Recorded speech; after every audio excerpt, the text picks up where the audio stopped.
ఒక మనిషి మనిషితో తలబడితే ఘర్షణ, అదే ఒక మనిషి తన మనసుతో తలబడితే సంఘర్షణ.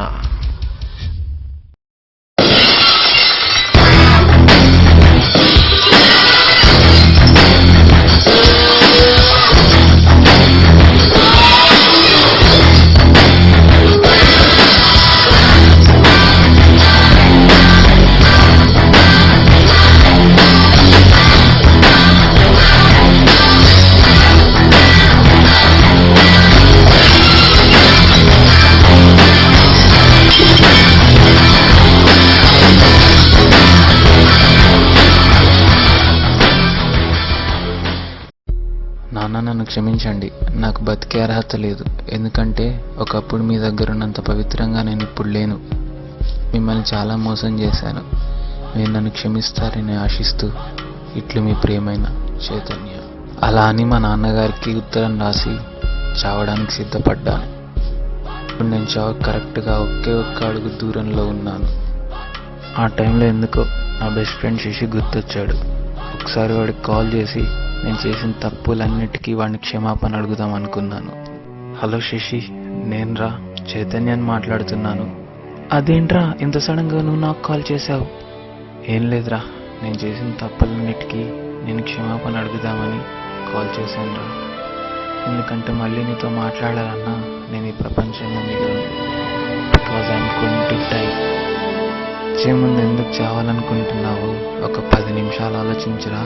అప్పటికి చావాలనే ఉద్దేశమే నీకుంటే నిన్నెవ్వరూ ఆపలేరా, ఆ దేవుడు కూడా అని మా ఫ్రెండ్ శశి కాల్ కట్ చేసే ముందు నాతో చెప్పాడు. అసలు నాకేమైంది? నా లైఫ్లో ఏం చేంజెస్ వచ్చాయి? నేను ఎందుకు ఇలా అయ్యాను? ఎంసెట్ ప్రిపేర్ అయ్యే రోజుల్లో అప్పుడు నేను శశి చాలా క్లోజ్ ఫ్రెండ్స్. ఇద్దరం కలిసి చదువుకునేవాళ్ళం. ప్రతిరోజు ఎంసెట్కి చాలా కష్టపడి ప్రిపేర్ అయ్యి ఇద్దరం ఆల్మోస్ట్ ఈక్వల్ ర్యాంక్స్ తెచ్చుకొని మా పేరెంట్స్ని సంతోషపెట్టాం. ఎంసెట్ తర్వాత హాలిడేస్ అంతా చాలా హ్యాపీగా గడిచిపోయాయి. ఎందుకంటే ఎక్కడికి వెళ్ళినా నేను శశి కలిసి తిరిగేవాళ్ళం. రోజు ఈవినింగ్ స్నూకర్స్, మార్నింగ్ జిమ్, చాలా బాగా ఎంజాయ్ చేసేవాళ్ళం.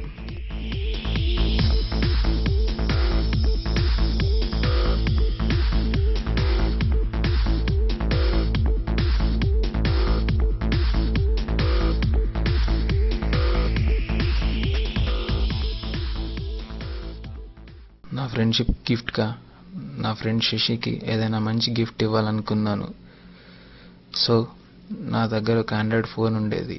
సేమ్ అలాంటిదే ఒక కొత్త ఫోన్ కొని నా ఫ్రెండ్కి గిఫ్ట్గా ఇచ్చాను. అంతేకాదు, ఆ గిఫ్ట్ ఇవ్వడానికి వెనుక ఒక పెద్ద రీజన్ ఉంది. ఆండ్రాయిడ్స్లో GPS టెక్నాలజీ ఉంటుంది. ఆ టెక్నాలజీ ద్వారా నా ఫ్రెండ్ శశి ఎక్కడున్నాడో నాకు తెలిసిపోద్ది, అండ్ నేను ఎక్కడున్నానో నా ఫ్రెండ్ శశికి తెలిసిపోద్ది.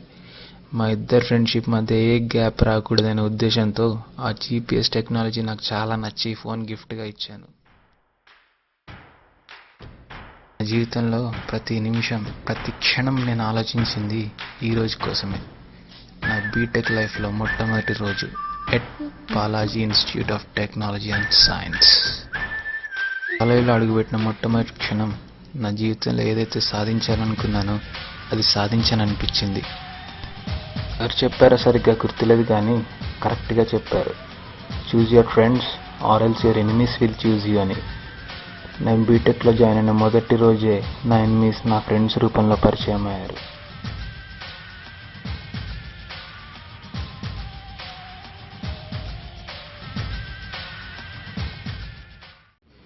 స్టెప్ బై స్టెప్ నా బెస్ట్ ఫ్రెండ్ శశికి దూరం అవుతూ, వాడిని లెక్క చేయకుండా వీళ్ళందరికీ దగ్గరయ్యి చెడు అలవాట్లకు బానిస అవ్వటం స్టార్ట్ అయ్యి.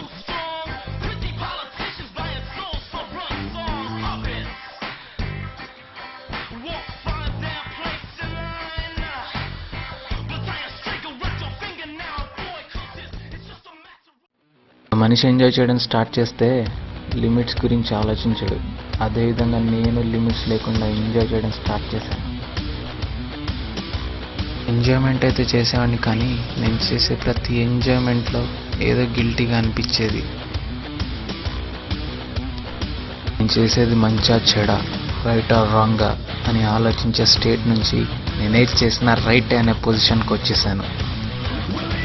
ఒకప్పుడు స్నూకర్ స్టిక్ని ఇప్పుడు సిగరెట్ స్టిక్ రీప్లేస్ చేసింది.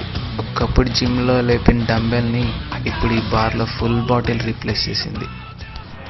నాతో ఉన్న వీళ్ళందరూ నన్ను చూసి నా వెనక ఉన్నారనుకున్నాను, కానీ నా దగ్గరున్న డబ్బు చూసి నా వెంట పడుతున్నారని ఆలోచించలేకపోయాను. సెకండ్ ఇయర్కి వచ్చాక నాతో ర్యాగింగ్ చేయించారు. ఎందుకంటే ఒకవేళ దొరికినా కూడా వీళ్ళకి తప్పించుకోవడానికి ఓ దారి దొరకాలి కదా. ఆ రోజు ఏదో సంథింగ్ చిన్న రీజన్ కోసం మా జూనియర్ పైన చేసుకున్నాను. అప్పుడు బాగానే అనిపించింది. తర్వాత ఎందుకు ఇలా చేశాను రా అని మళ్ళీ ఏదో నా మనసులో సంఘర్షణలకి లోనయ్యాను. మా జూనియర్తో జరిగిన ఘర్షణే నా మనసులో కలిగిన మొదటి సంఘర్షణ.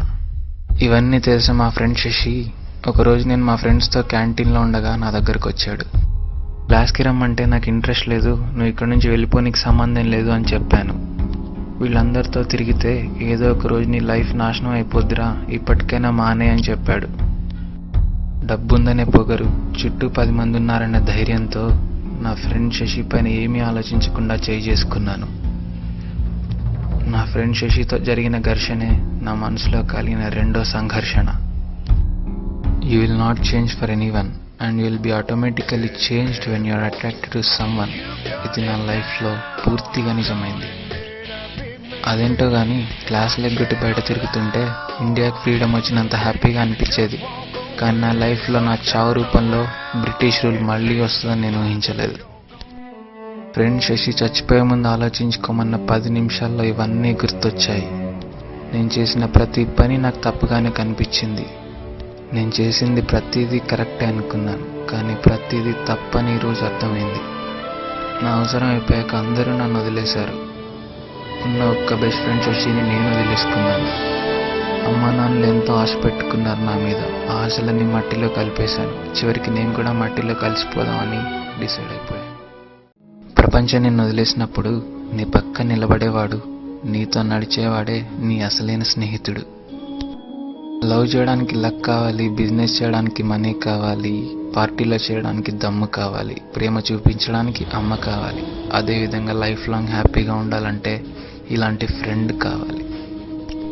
సరిగా 10 నిమిషాల తర్వాత నేను చచ్చిపోదాన్ని నిర్ణయించుకున్న టైంలో నా ఫ్రెండ్ శశి వాడి దగ్గరున్న జీపీఎస్ టెక్నాలజీ యూజ్ చేసి నేను ఎక్కడున్నానో కనిపెట్టేశాడు. చివరికి నేను చచ్చిపోకుండా ఆపడానికి నా దగ్గరకు వచ్చాడు. Death is the only answer అని ఫీల్ అయిన నాకు death is not at all an answer అని వాడి మాటల్లో ప్రూవ్ చేశాడు. నేను తప్పు చేశాననే ఫీలింగ్ని వాడి మాటలతో పూర్తిగా నా మనసు నుండి తుడిచేశాడు. నేను చేసిన ప్రతి తప్పుకి ఓ పరిష్కారం చూపించాడు. అంతేకాని చావే పరిష్కారం కాదని చెప్పాడు.